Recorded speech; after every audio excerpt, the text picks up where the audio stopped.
তো নমস্কার বন্ধুরা।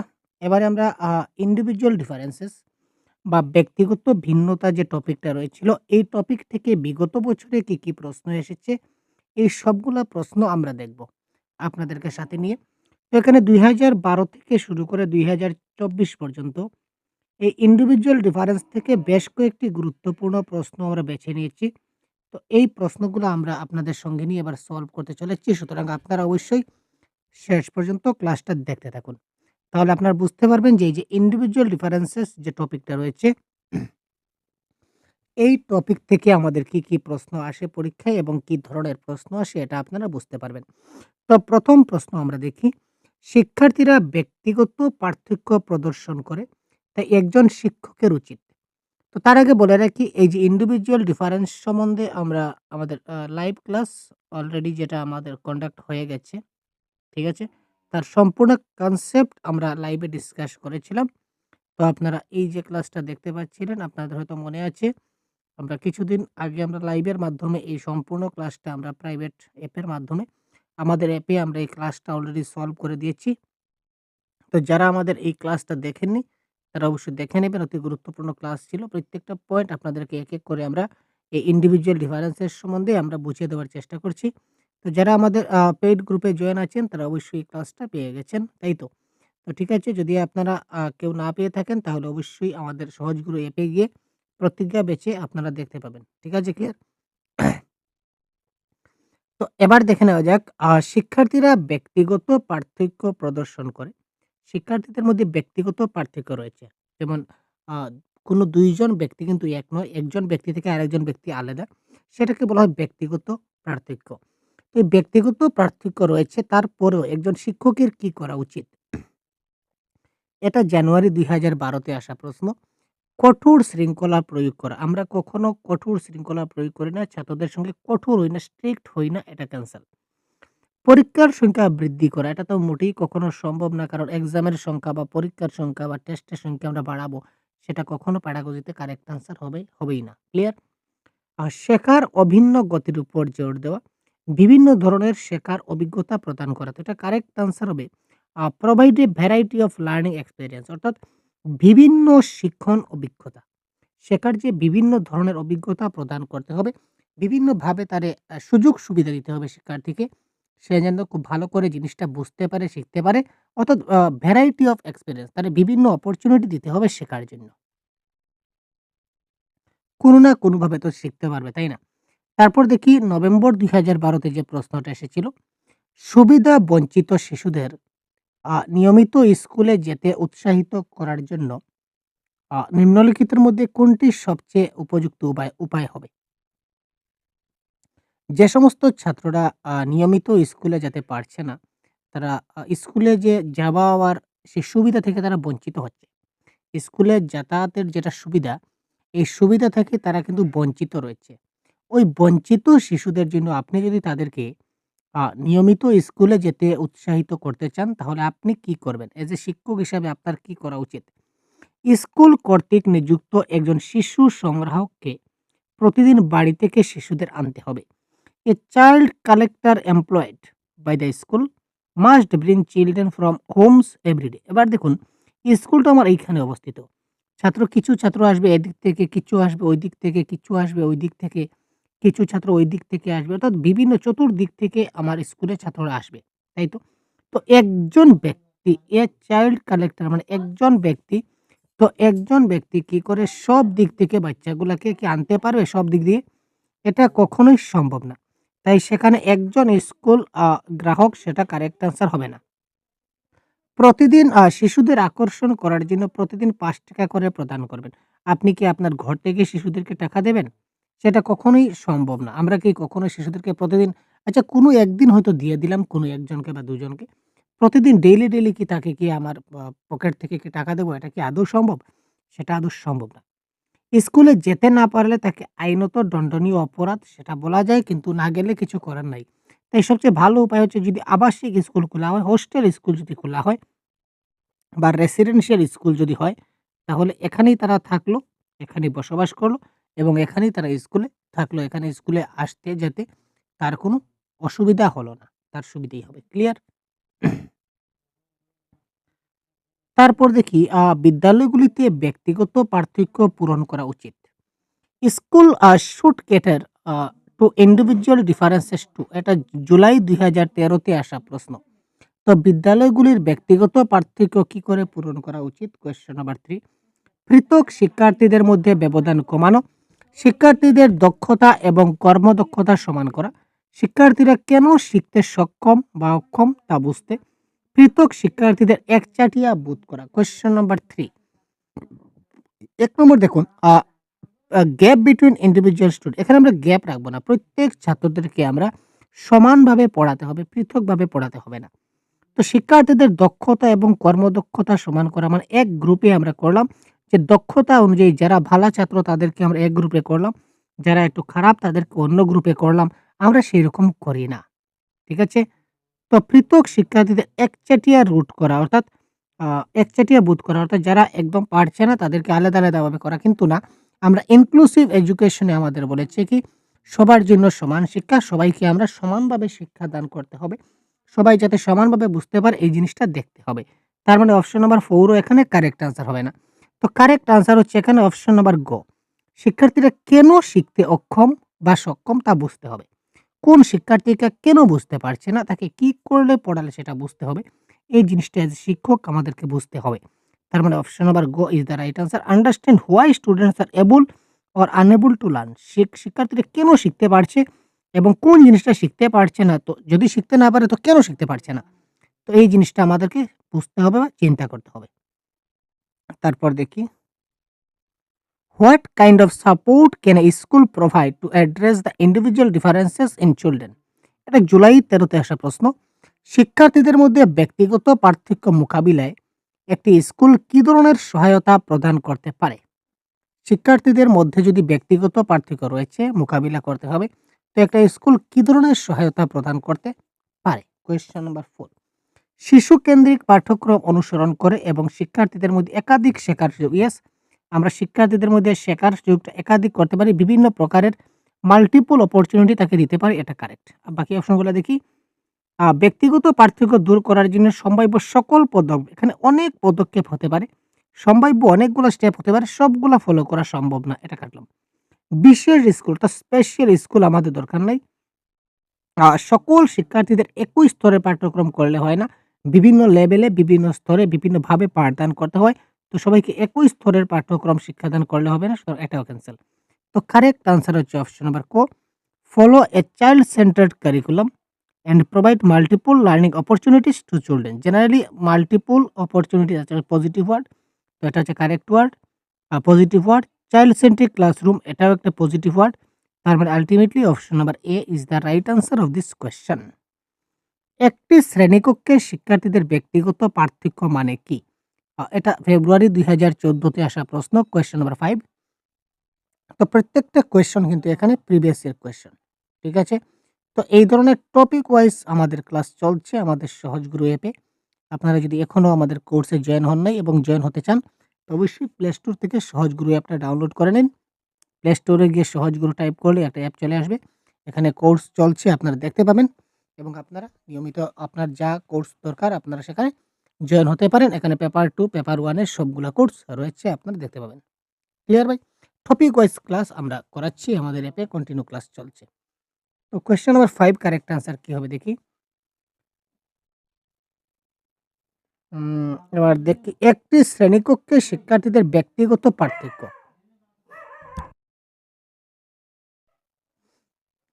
যা বলছিলাম ৫ নম্বর প্রশ্ন কি বলেছে দেখি, একটি শ্রেণীকক্ষে শিক্ষার্থীদের মধ্যে যে ব্যক্তিগত পার্থক্য রয়েছে, এটা আমরা কি করে দেখব? এটা কারেক্ট আনসার কি হবে? শিক্ষকদের মধ্যে বৈচিত্র্যময় শ্রেণীকক্ষ নিয়ন্ত্রণ করার প্রয়োজন হয় অসুবিধা নয়। শিক্ষকদের জন্য বৈচিত্র্যময় শ্রেণীকক্ষ যদি হয় তাহলে শিক্ষকদের জন্য অসুবিধা না সুবিধা সেটা আমরা মূল ফ্যাক্টর না। আমাদের কথা হচ্ছে আমরা শিক্ষার্থীরা যাতে শিক্ষাদান করতে পারি, ছাত্ররা যাতে ভালো করে বুঝতে পারে এটাই হচ্ছে মূল কথা। আমাদের শিক্ষকদের এখানে অসুবিধা হচ্ছে না সুবিধা হচ্ছে সেটা প্যাডাগজিতে বলে না। তো সুতরাং এটা ক্যানসেল। ক্ষতিকারক। কারণ তারা ছাত্রছাত্রীর দ্বন্দ্বের দিকে পরিচয় মোটেই না। ব্যক্তিগত পার্থক্য রয়েছে তার মানে ছাত্রছাত্রীরা দ্বন্দ্ব করে সেটা মোটেই কথা না। অযৌক্তিক, কারণ তারা পাঠ্যক্রমের লেনদেনের গতিকে সবচেয়ে ধীর শিক্ষার্থীর স্তরে কমিয়ে দেয়, এটাও কারেক্ট আনসার না। ব্যক্তিগত পার্থক্য এটা হচ্ছে সুবিধাজনক। তার কারণ তারা শিক্ষককে জ্ঞানীয় কাঠামোর একটা বিস্তৃত পুল অন্বেষণ করতে পরিচালিত করে। ক্লিয়ার? এটা হচ্ছে adventurous as they lead teacher to explore a wider pool of cognitive structure. একটা জ্ঞানীয় কাঠামোর দিক দিয়া সেটা অর্থাৎ বিভিন্ন ব্যক্তির বিভিন্ন দিক দিয়ে যে জ্ঞানের কাঠামো রয়েছে সেটা সবার কিন্তু সমান না। কেউর হয়তো গানের দিক দিয়ে জ্ঞানটা ভালো, কেউর নাচের দিক দিয়ে ভালো, আ কেউর আর্টে ভালো, কেউর পড়াশোনায় ভালো। তো যে যেদিকে দক্ষ তাকে সেই দিকেই ধরে নিন কেউ খেলাধুলায় ভালো, যে যেদিকে ভালো তাকে সেদিকেই তাকে যদি আমরা ধাবিত করি তাহলেই তো সে সফল, তাই না? আর আমাদের উদ্দেশ্য হচ্ছে একজন ছাত্রকে সফল বানানো। তো এটা হচ্ছে কি ব্যক্তিগত পার্থক্য থাকার কারণে এইসব হচ্ছে। সবাই যদি সমান হতো তাহলে তো সবাই রোবট হয়ে যেত, সবাই তো মানুষ হতো না ভাই। শিক্ষার্থীদের ব্যক্তিগত পার্থক্য সম্পর্কে শিক্ষকের কি করা উচিত? এটা সিটেট সেপ্টেম্বর 2015 এ আসা প্রশ্ন। Regarding learners individual differences the teacher should কি হতে পারে কারেক্ট আনসার আপনারা একটু কমেন্ট বক্সে জানান তো। প্রথমে হচ্ছে কি ডিডাক্টিভ মেথড। আমরা কখনো ডিডাক্টিভ মেথড এপ্লাই করি না। আমরা সবসময় যত সময় সম্ভব আমরা ইন্ডাকটিভ মেথড ইউজ করি। ডিডাক্টিভ মেথড ইউজ করি না, এটা ক্যানসেল। বেশিরভাগ সময় অ্যালগরিদম ব্যবহার করা, মুখস্থ করা বা মেমোরাইজ করা এটা তো মোটেই কারেক্ট আনসার হবে না। আর অ্যালগরিদমের কথাও সেখানে আসছে না। ব্যক্তিগত পার্থক্য ক্ষেত্রে আমাদের কি করতে হবে? Variety of learning situation provide করতে হবে। বিভিন্ন ধরনের শেখার পরিস্থিতি প্রদান করতে হবে ছাত্রছাত্রীদের যাতে বিভিন্ন ধরনের শেখার পরিস্থিতি তারা দিতে পারে অর্থাৎ তারা বিভিন্নভাবে যেন তারা কি করতে পারে? শিখতে পারে। অসুবিধাগ্রস্ত অসুবিধাগ্রস্ত পটভূমির শিশুদের জন্য একজন শিক্ষকের কি করা উচিত? যে সকল ছাত্ররা ডিসঅ্যাডভান্টেজ এ রয়েছে, তো টিচার কি করতে পারেন? সিটেট ফেব্রুয়ারি ২০১৬ তে আসা প্রশ্ন কোয়েশ্চেন নাম্বার 7। তো 7 এর কারেক্ট আনসার কি হয় দেখি? তাদের প্রচুর লিখিত কাজ দেওয়া। আচ্ছা তাদেরকে যদি প্রচুর লিখিত কাজ দেই, তাদের অসুবিধাটা সুবিধা হয়ে যাবে? এটা না। এটা কখনোই হতে পারে না, এটা কালটাম। ক্লাসে তাদের আলাদাভাবে বসানো। মোটেই না ভাই। আমরা বলছি সবাই একসঙ্গে বসবে। ক্লিয়ার? যাদের অসুবিধা, সুবিধা সবাই আমাদের একসঙ্গে বসতে হবে। সবাইকে একসঙ্গে মিলেমিশে চালাতে হবে। ঠিক আছে না? Ignore them. ছাত্রদেরকে আমরা কখনো ইগনোর করতে পারি না বা উপেক্ষা করতে পারি না। তাদের উপেক্ষা করার কারণ তারা অন্যান্য শিক্ষার্থীদের সাথে যোগাযোগ করতে পারে না। তাদেরকে আমরা কখনো উপেক্ষা আমরা নিজেরাও করব না এবং অন্য শিক্ষার্থী দ্বারা ওই ছাত্রগুলা যাতে হীনমন্যতার শিকার না হয়, এটাও আমরা চিন্তা করব। সুতরাং এটাও কারেক্ট আনসার হচ্ছে না। তো যেহেতু ৩ টা কারেক্ট আনসার হচ্ছে না, আল্টিমেটলি আমাদের অপশন নাম্বার বি, তাদের সম্পর্কে আরো জানার চেষ্টা করা এবং ক্লাস আলোচনায় তাদের জড়িত করা। তাদের সম্বন্ধে আরো জানতে হবে। এই যে আগে বলেছিলাম যে তার সম্বন্ধে জানতে হবে যে তার কেন শিখতে পারছে না, কেন বুঝতে পারছে না, কি সমস্যা? তার সমস্যা সম্বন্ধে আমাকে ১ম এ কি করতে হবে? জানতে হবে, জানার চেষ্টা করতে হবে এবং তার যে ডিসকাশনটা হচ্ছে মোস্ট পজিটিভ ওয়ার্ড এবং ইনভলভ মানে অন্তর্ভুক্ত করা। ইনক্লুসিভ এডুকেশন বা অন্তর্ভুক্তিমূলক শ্রেণীকক্ষে এটাই বলে যে ছাত্রদেরকে আমরা কি করব? সবাইকে একসঙ্গে ইনভলভ করব। তার মানে অপশন নাম্বার বি এখানে 100% কারেক্ট আনসার। এটা হচ্ছে সেপ্টেম্বর ২০১৬ তে আসা প্রশ্ন। কি প্রশ্ন দেখি? শ্রেণীকক্ষে ব্যক্তিগত পার্থক্য মেটানোর জন্য একজন শিক্ষকের কি করা উচিত? ব্যক্তিগত পার্থক্যটাকে আমরা কি করতে পারি? ক্যাটার করতে বা পার্থক্যটা মেটানোর জন্য আমরা কি করতে পারি? শিক্ষাদান এবং মূল্যায়নের অভিন্ন এবং মানসম্মত পদ্ধতি থাকতে হবে। কোয়েশ্চেন নাম্বার 8 এখানে দেখুন স্ট্যান্ডার্ড ওয়েজ বা স্ট্যান্ডার্ড কারিকুলাম বা মানসম্মত পরীক্ষা এগুলো আমরা করতে পারি না। স্ট্যান্ডার্ড ওয়েতে আমরা করব না। আমরা সিম্পল ওয়েতে করব। সুতরাং এটা ক্যানসেল। তো এবার দেখুন ছাত্রদেরকে আমরা সেগ্রিগেট করি না এবং লেবেল করি না। সেগ্রিগেট অর্থাৎ তাকে আলাদা করা বা চিহ্নিত করা নম্বরের ভিত্তিতে, বিশেষ করে মার্কস। কোনোভাবেই মার্কসের ভিত্তিতে করতেই পারব না। যে সে ১০ এর মধ্যে ৭ পেল তাহলে সে ভালো। আর ওই ছাত্রটা ১০ এর মধ্যে ২ মার্ক পাইলো তার মানে সে খারাপ। অর্থাৎ ২ জনকে আলাদা করব। এইভাবে আমরা কখনো আমরা করি না। ক্লিয়ার? শিক্ষার্থীদের উপর কঠোর নিয়ম আরোপ করা। কঠোর নিয়ম। আগে বলেছিলাম যে স্ট্রিক্ট রুল বা কঠোর নিয়ম আমরা কি করতে পারি না? আমরা ব্যবহার করতে পারি না। তার মানে অপশন নাম্বার ঘ এখানে কারেক্ট আনসার হলো না। তো আল্টিমেটলি আমাদের ৩ টা অপশন যখন এলিমিনেট হয়ে যায়, তো একটা আনসার বেঁচে থাকে, এটাই হবে কারেক্ট আনসার। শিক্ষার্থীদের সাথে সংলাপে অংশগ্রহণ করা এবং তাদের দৃষ্টিভঙ্গিতে মূল্য দেওয়া। শিক্ষার্থীদের সঙ্গে যে সংলাপ আছে, সংলাপে অংশগ্রহণ করতে হবে এবং তাদের দৃষ্টিভঙ্গিকে মূল্য দিতে হবে। তারপর হচ্ছে কোয়েশ্চেন নম্বর 9, বিভিন্ন সামাজিক, অর্থনৈতিক এবং সাংস্কৃতিক পটভূমির শিশুদের নিয়ে একটি বৈচিত্র্যময় শ্রেণীকক্ষ থাকা সকল শিক্ষার্থীর শেখার অভিজ্ঞতাকে সম্পৃক্ত করে। এই বিবৃতিটা কি? এটা সেপ্টেম্বর 2016 এ আসা প্রশ্ন। হ্যাভিং এ ডাইভার্স ক্লাসরুম, অর্থাৎ ডাইভার্স ক্লাসরুম থাকা সত্ত্বেও with children of varied social, economic and cultural background enrich the learning experience of all students. This statement is question number 9. কারণ ছাত্রদের মধ্যে বিভিন্ন ধরনের ডাইভার্স থাকা সত্ত্বেও, বিভিন্ন ধরনের বৈষম্য থাকা সত্ত্বেও ছাত্ররা সামাজিক, অর্থনৈতিক এবং সাংস্কৃতিক দিক দিয়া সকল ছাত্রছাত্রীরা কি করে শেখার অভিজ্ঞতা সমর্থ করে। তার মানে একজন ছাত্র আরেকজনের কাছ থেকে শেখার চেষ্টা করে। তো এটা কারেক্ট আনসার হচ্ছে সঠিক। কারণ শিশুরা তাদের সহকর্মীর কাছ থেকে অনেক দক্ষতা শিখে। এস ফর এক্সাম্পল আমরা যদি দেখি, তাহলে একটু খালি জায়গা এখানে আমার দরকার। আমি এই প্রশ্নটা আপনাদেরকে, এই ৯ নম্বর প্রশ্নটা এক্সপ্লেইন করছি আমি এখানে। একটু দেখুন। যেমন আমার ক্লাসে ৫ টা ছাত্র আছে, ৫ টা ছাত্র। তো ৫ টা ছাত্রকে আমি একটা গ্রুপ বানিয়ে দিলাম। তো একটা গ্রুপ বানিয়ে দিলাম, এখানে ২ জন ছাত্র খুব তেজ মেজাজি। মানে তাদের যে মস্তিষ্কটা খুব ভালো বলতে পারি। আর বাকি ৩ জনের মস্তিষ্কটা একটু কম। যদি তারা স্ক্যাফোল্ডিং পায় তাহলে কিন্তু তারা ঠিকঠাকভাবে করতে পারে। তো তার মানে এই ৫ জনকে যদি আমি একসঙ্গে মিলিয়ে দেই, তাহলে এই ২ জনের যে জ্ঞানটা কথাবার্তার মাধ্যমে, সামাজিক আচার-আচরণের মাধ্যমে এই ৩ জনের মধ্যে চলে যাবে। সবসময় যখন এই ২ ভালোর সঙ্গে যখন খারাপগুলা মিশবে তখন সেটা ভালো হতেই হবে। তাই না? সবসময় চলতে ভালো পথে চলতে ভালো হবে। সুতরাং ছাত্ররা ভালোর কাছ থেকে ভালোই শিখতে পারে এবং এই ৩ জনের মধ্যে পড়াশোনায় ভালো না হলেও কি হবে? কেউ হয়তো গানে ভালো, কেউ হয়তো সঙ্গে ভালো, কেউ হয়তো গেইমে ভালো। তার মানে এই যে ২ জন যারা গান পারে না বা সঙ্গীত পারে না, কিংবা ডান্স পারে না। তো যারা পারে তাদের সঙ্গে যদি আমি মিলিয়ে দেই তাহলে তারা শিখতে পারবে। তার মানে একজন ছাত্রের সংস্পৃষ্টে এসে আরেকজন ছাত্রটা শিখতে পারে। শিশুরা তাদের সহকর্মীর কাছ থেকে অনেক দক্ষতা শিখে, এটা কারেক্ট। এবার সেটের ২০২০, ২০ এ কি এসেছিল দেখি? আ শিশুদের বিকাশে ব্যক্তিগত পার্থক্যের কারণ হিসেবে দাঁড়ায়।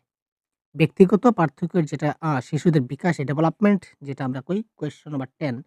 তো এটা মনে রাখবেন, development equal to heredity into environment, এটা মনে রাখবেন। বিকাশ মানে কি? বংশগতি এবং পরিবেশের গুণনফল। তো বংশগতি এবং পরিবেশের যেটা পারস্পরিক সম্পর্ক কিংবা পারস্পরিক গুণনফলের মাধ্যমেই কিন্তু বিকাশ হয়। শিশুদের বিকাশের ক্ষেত্রে বংশগতিও যেমন দায়ী, পরিবেশও কিন্তু তেমনটাই দায়ী। তো বংশগতি এবং পরিবেশ উভয়ের উপর নির্ভর করে শিশুর বিকাশ নির্ভর করে। Individual differences in a progressive classroom should be treated as, এটা সেটের ২০২০ এ আরেকটা আসা প্রশ্ন। প্রগতিশীল শ্রেণীকক্ষে ব্যক্তিগত পার্থক্যকে আমরা কি করে দেখব? দক্ষতা ভিত্তিক গোষ্ঠী তৈরির মানদণ্ড হিসেবে, এই যে মানদণ্ড আগে বলেছিলাম, মানদণ্ড মানে স্ট্যান্ডার্ড বা এবিলিটি বেসড, যে শুধু ভালো ছাত্রদেরকে আমরা রাখবো, খারাপদেরকে আমরা রাখবো না। এই যে মানসিকতা, এটা কখনোই সম্ভব না। সবাইকে সমানভাবে দেখতে হবে। শেখার একটি প্রতিবন্ধকতা, এটা হিন্ডারেন্স, মোটেই না। এটা ভালো জিনিস, হিন্ডারেন্স বা বাধা বা প্রতিবন্ধকতা সেখানে হবে কেন? প্রগতিশীল শ্রেণীকক্ষে ব্যক্তিগত পার্থক্য মানে একটা প্রতিবন্ধকতা, একটা বাধা? না ভাই, এটা বাধা নয়। আর একটা শিক্ষকের ব্যর্থতা, এটাও বলতে পারি না। তো কারেক্ট আনসার হচ্ছে এখানে শিক্ষণ প্রক্রিয়ায় পরিকল্পনার জন্য এটা খুব গুরুত্বপূর্ণ। ব্যক্তিগত পার্থক্যটা তখনই আমরা চিন্তা করতে হবে যখন আমরা প্ল্যানিং করব। যখন আমরা লেসন প্ল্যান করব টিচিং লার্নিং প্রসেস জন্য, তখন ইন্ডিভিজুয়াল ডিফারেন্স এর কথাটা মাথায় রেখে আমাদেরকে কি করতে হবে? প্ল্যানিং করতে হবে, লেসন প্ল্যান তৈরি করতে হবে। যে আমার ক্লাসে কিন্তু এই ধরনের বাচ্চা রয়েছে, এই ধরনের বাচ্চা রয়েছে, এই ধরনের বাচ্চা রয়েছে। তো এইভাবে করলে এ বুঝবে, এইভাবে করলে ওই বুঝবে, ওইভাবে বুঝালে ওই বুঝবে। অর্থাৎ আপনি ৩ টা মেথড, ৩ টা ধরন, ৩ টা সিস্টেম একসঙ্গে এপ্লাই করে আপনি লেসন প্ল্যান তৈরি করতে পারবেন। এই ইন্ডিভিজুয়াল ডিফারেন্সটা যদি আপনার মাথায় থাকে। শিশুদের পছন্দের শেখার ধরনে ব্যক্তিগত পার্থক্যগুলির সমাধান করা উচিত নয়। Individual differences in preferred learning style of children should not be addressed by. এখানে কোনটা নেগেটিভ আনসার, কোনটা উচিত নয় বলেছে? ব্যক্তিগত পার্থক্য সমাধান করতে গেলে নিচের এখানে কোনটা আমরা করব না? Question number 12। তাদের কাছে একাধিক উপায়ে তথ্য উপস্থাপন করা, তাদের একাধিক উপায়ে তথ্যের উপর কাজ সুযোগ করে দেওয়া, তাদের কাজে নিযুক্ত করার সুযোগ প্রদান করা এর একাধিক উপায়, তাদের একাধিক উপায়ে লেবেল করা এবং পৃথক করা। এই দেখুন, বড়িয়া ভাই, লেবেল। লেবেলিং এবং সেগ্রিগেট। আগে বলেছিলাম যে আমরা ছাত্রদেরকে কি করি না? লেবেল করি না এবং সেগ্রিগেট করি না। এখানে বলেছে কোনটা করা উচিত নয়। এখানে কোনটা করা উচিত নয়? Which should not. তো শুড নট মানে labelling should not, segregate should not. Label করা এবং পৃথক করা যাবে না। তো অপশন নাম্বার ঘ, option number D is the right answer of this question. আশা করি বুঝতে পারছেন ভাই। তারপর দেখি পরবর্তী প্রশ্ন। 5 জানুয়ারি ২০২২ অনলাইন কোয়েশ্চেন পেপারে কি প্রশ্ন এসেছিল? শ্রেণীকক্ষে ব্যক্তিগত পার্থক্য মেটাতে নিম্নলিখিত কোনটি কৌশল কার্যকর কৌশল নয়? শ্রেণীকক্ষে ব্যক্তিগত পার্থক্য মেটাতে গেলে নিম্নলিখিত কোনটি কার্যকর কৌশল নয়? কারো মৌখিক এবং অমৌখিক যোগাযোগের উপর চিন্তা করুন। পার্থক্যগুলা চিনুন এবং সম্মান করুন। Portal recognise and respect difference of portal. Use diverse pedagogical strategies. তারপর বলেছে identify deficit of student and correct them. এখানে কোয়েশ্চেন নাম্বার 13 এর কারেক্ট আনসার কোনটা হবে? ব্যক্তিগত পার্থক্য মেটাতে নিচের কোনটা আমরা করব না? শিক্ষার্থীদের কি বলেছে? Which of the following is not an effective strategy to cater individual difference in the class.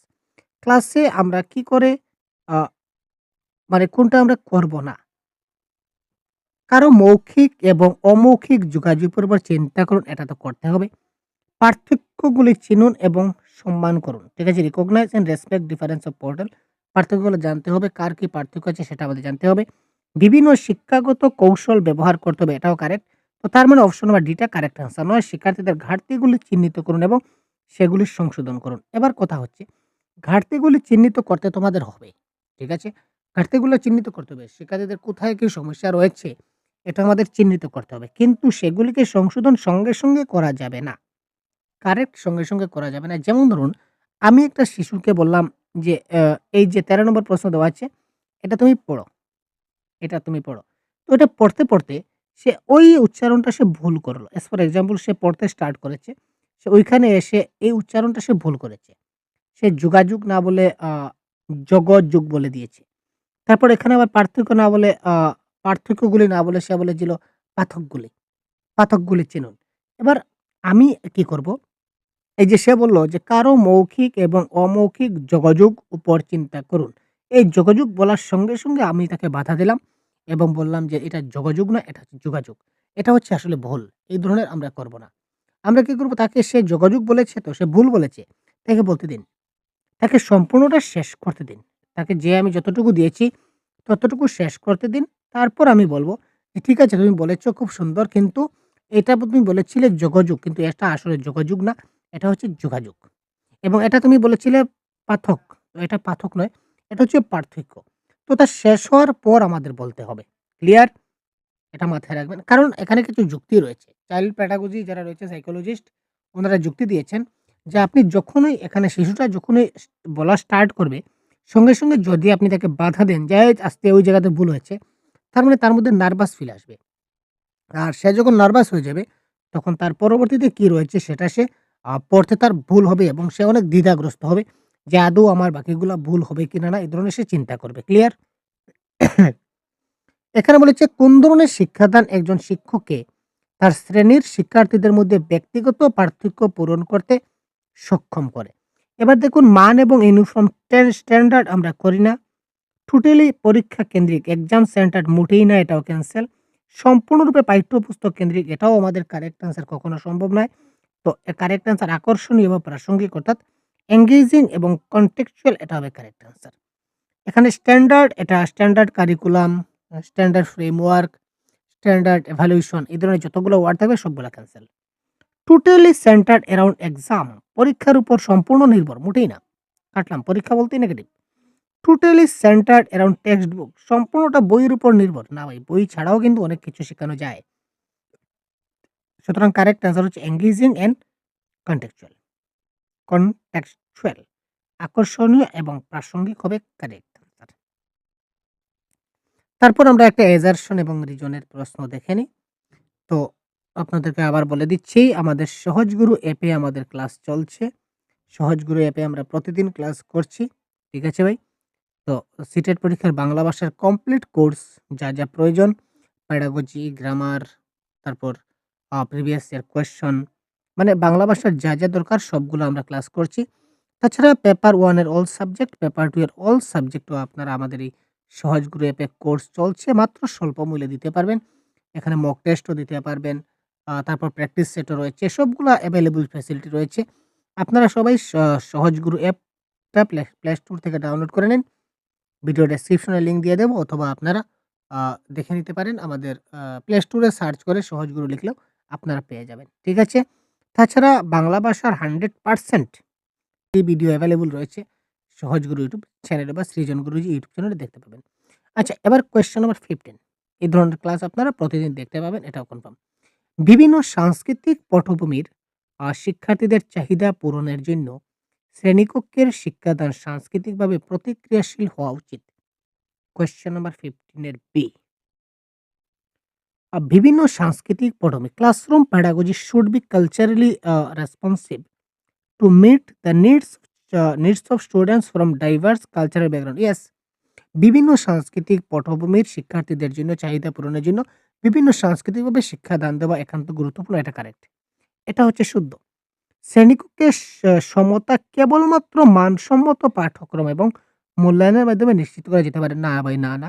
এখানে কেবলমাত্র এটাই নেগেটিভ ওয়ার্ড, এবং মানসম্মত পাঠ্যক্রম মানে স্ট্যান্ডার্ড কারিকুলাম এটাও তো নেগেটিভ। সুতরাং এটা ভুল। তো এখানে কারেক্ট আনসার আমাদের হবে এ সত্য কিন্তু আর মিথ্যা। তো অপশন আর বি হবে কারেক্ট আনসার। ঠিক আছে? এটা জুলাই ২০২৪ এর প্রিভিয়াস ইয়ার কোয়েশ্চনে আসা প্রশ্ন। ঠিক আছে? তো আজকের ক্লাসে আমরা এই ১৫ টা কোয়েশ্চন আপনাদের দেখিয়ে দিলাম। ইন্ডিভিজুয়াল ডিফারেন্স বা ব্যক্তিগত পার্থক্য এই টপিক থেকে। তো পরবর্তীতে এই ধরনের সবগুলা টপিকের ক্লাস আমরা সহজগুরু অ্যাপে দিয়ে দেব। তো আপনি সহজগুরু অ্যাপটা এখনই ইনস্টল করে নিন এবং আমাদের কোর্সে জয়েন হয়ে যান খুব তাড়াতাড়ি। আপনি সবগুলা ক্লাস আমরা দিতে চলেছি এক করে। আপনারা দেখতে থাকুন। ধন্যবাদ। জয় হিন্দ।